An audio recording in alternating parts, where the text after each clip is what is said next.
É um prazer poder estar aqui nesta noite para, junto com vocês, rapidamente falarmos sobre missões nacionais. Esse é o mês de missões nacionais. Eu queria perguntar quantos estavam aqui pela manhã. Levante a mão, por favor. A maioria, né? Então, a Jane, logo pela manhã, ela fez a explanação do que é missões nacionais, a campanha da carreta, né? Mais uma carreta.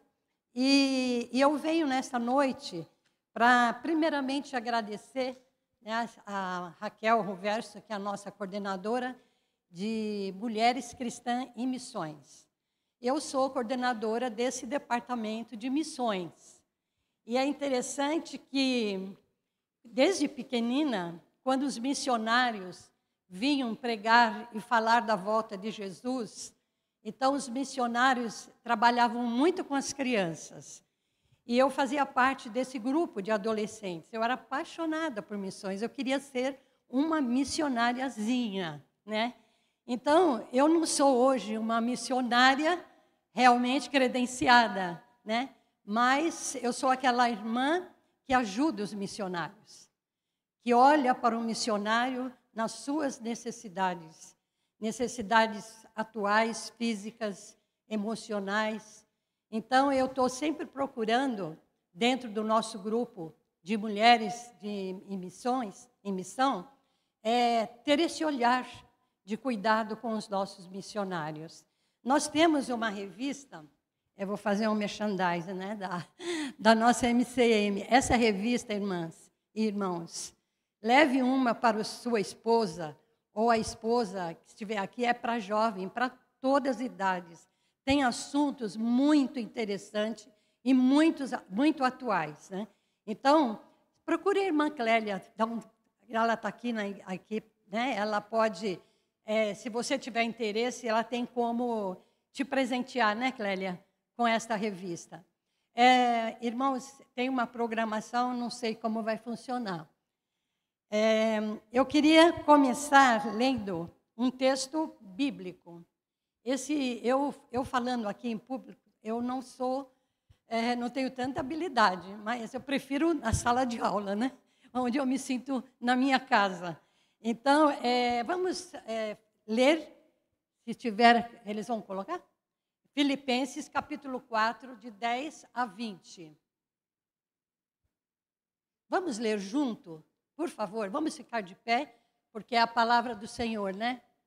Vamos prestar bem atenção nessa leitura, a situação que esse missionário, o apóstolo, grande teólogo, apóstolo Paulo, passou e passava, e o agradecimento que ele tem por aquela igreja que ofertava para ajudá-lo em sua missão. Então, leiamos. Alegro-me grandemente no Senhor, porque finalmente vocês renovaram o seu interesse por mim. De fato, vocês já se interessavam, mas não tinham oportunidade para demonstrá-lo. Não estou dizendo isso porque esteja necessitado, pois aprendi a adaptar-me a toda e a qualquer circunstância. Sei o que é passar necessidade e sei o que é ter fartura. Aprendi o segredo de viver contente em toda e qualquer situação.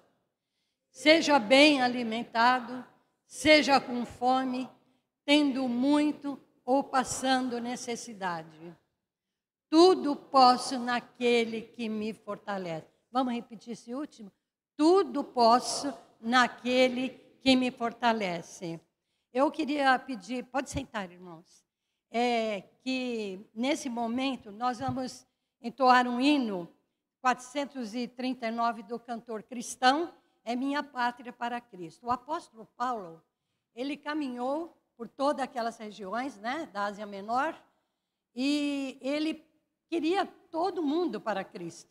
Todos os lugares que ele pudesse estar, ele estaria falando de Cristo. E quando a gente for entoar esse hino, vamos prestar atenção também nesta letra, se é isso que nós queremos para a nossa nação. Ai, irmã. Vamos ficar em pé para cantarmos este hino, Minha Pátria para Cristo.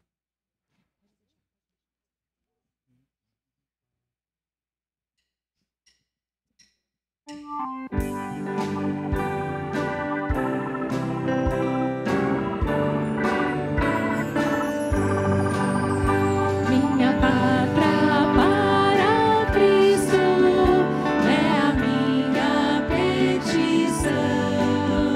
Minha pátria tão querida, eu te dei meu coração. Apressado lá formoso, é por ti o meu amor. Que meu Deus desceu a graça, te dispense em seu favor. Salve Deus, minha pátria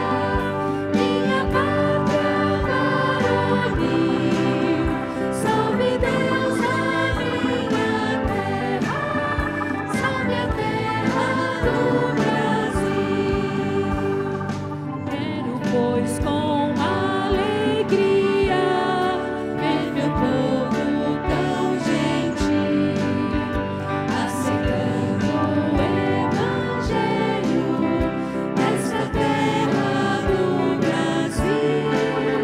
Brava gente brasileira, longe da temor servir, ou ficar a pátria salvar, ou morrer pelo Brasil. Salve Deus, minha pátria varonil.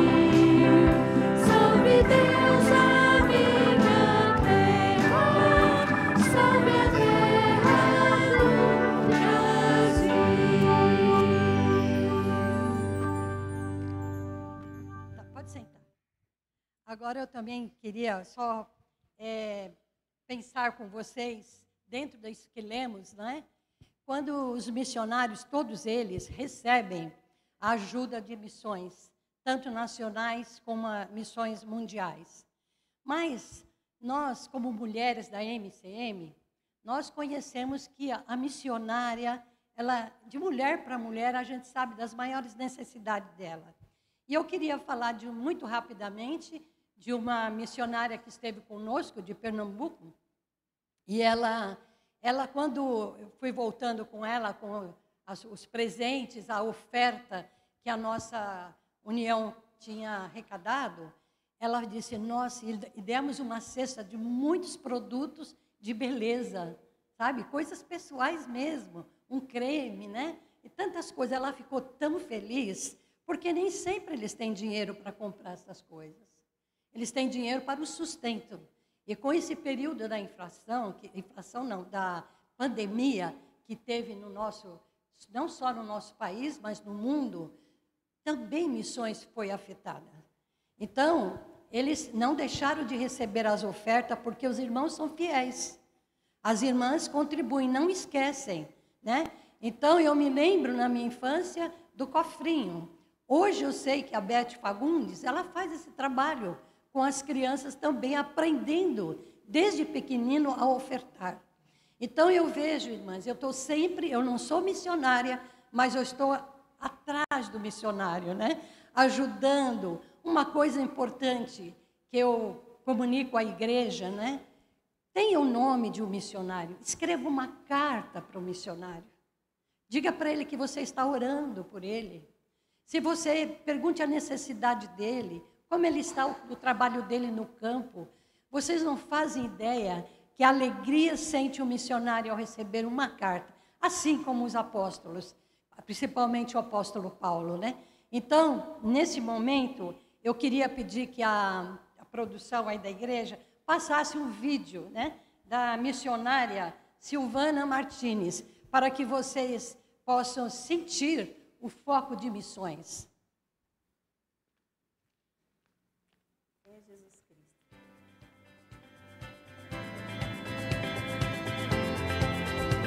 Que privilégio conhecer essa verdade.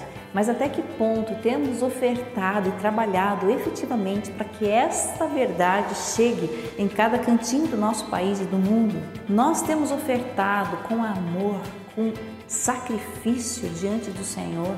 Há no nosso coração de fato o desejo de dar, alegria em dar, em ofertar para que essa verdade chegue às pessoas sem Cristo?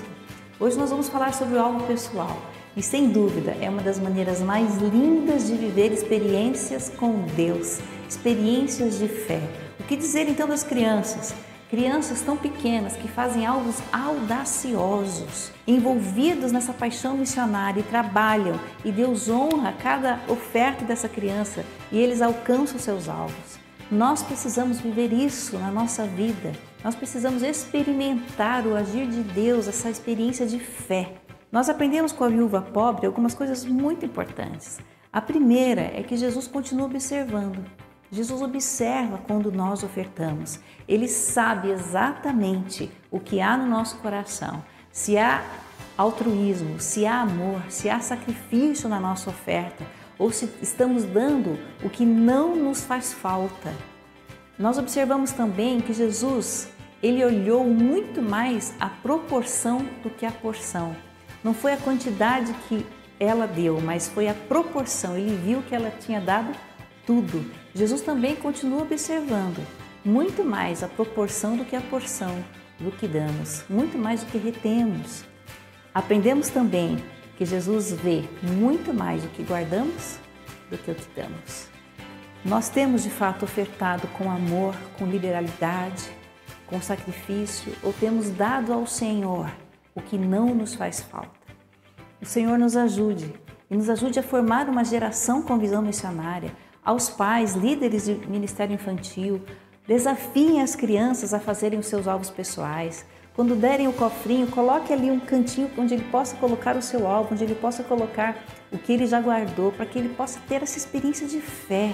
Eu poderia contar inúmeras histórias de crianças que viveram experiências lindas com Deus, quando fizeram alvo de fé e Deus honrou a cada uma delas. Que nós também possamos viver essa experiência de ofertar com generosidade, com liberalidade, com sacrifício, para que o Senhor nos observe ao ofertar e possamos agradar o coração do Senhor. Sejamos servos obedientes e que o Senhor encontre em nosso coração servos que o amam e que amam a sua obra. Deus nos abençoe e que o Brasil inteiro saiba que a solução é Jesus Cristo. Então, irmãs e irmãos, se baseando nesta missionária, vamos pensar de hoje para frente, né? Aqueles que não conhecem o trabalho de missões nacionais, de missões mundiais, da Junta de Missões, entre no site, lá tem mais de 1000 missionários. Você pode pegar um daqueles e enviar uma carta, pode enviar uma oferta. Nós, aqui a Igreja Batista Betel, é grandemente abençoada. Todos os missionários que eu converso, eles dizem assim, esta igreja é uma bênção em oferta. Então, irmãos, quanto mais nós pudermos ofertar, mais os campos que estão brancos, que Jesus disse, mais vão missionários para colher o que tem que ser colhido, né? Eu quero agora fazer uma oração para orarmos no sentido que o Senhor continue abençoando os missionários, dando saúde a eles, dando a eles perseverança. Você não foi chamado para ser missionário, mas você foi chamado para contribuir com os missionários. Então, vamos fazer como a igreja de Filipenses, né? Vamos ter o cuidado com que nenhum irmão nosso que esteja no campo, aqueles que estão na Ucrânia, que estão no mundo afora, que eles não passem nenhuma necessidade, principalmente a falta do pão. Oremos. Santo e eterno Deus, como é bom te agradecer, Senhor, pelo cuidado que o Senhor tem pelos teus servos missionários. Eu quero, em nome de Jesus, Senhor, na tua preciosa presença, pedir, Pai, que o Senhor envie teus anjos para cuidar de cada um deles, aqueles que estão em zona de perigo, aqueles que estão até presos, Senhor, aqueles que têm dificuldade de proclamar o Evangelho. Ó Deus, visita cada um deles, os que estão enfermos, aqueles que estão tendo necessidade, Senhor, supre. O Senhor disse que nunca um filho teu passou tanta necessidade. E certamente eu creio que o Senhor é o Deus da providência. Desperta as igrejas, Senhor, desperta cada irmão, a cada irmã, a ofertar, separar a sua oferta. E que a bênção do Senhor esteja sobre esta casa, que abençoe os missionários. É no nome santo de Jesus que eu te agradeço. Amém, Senhor.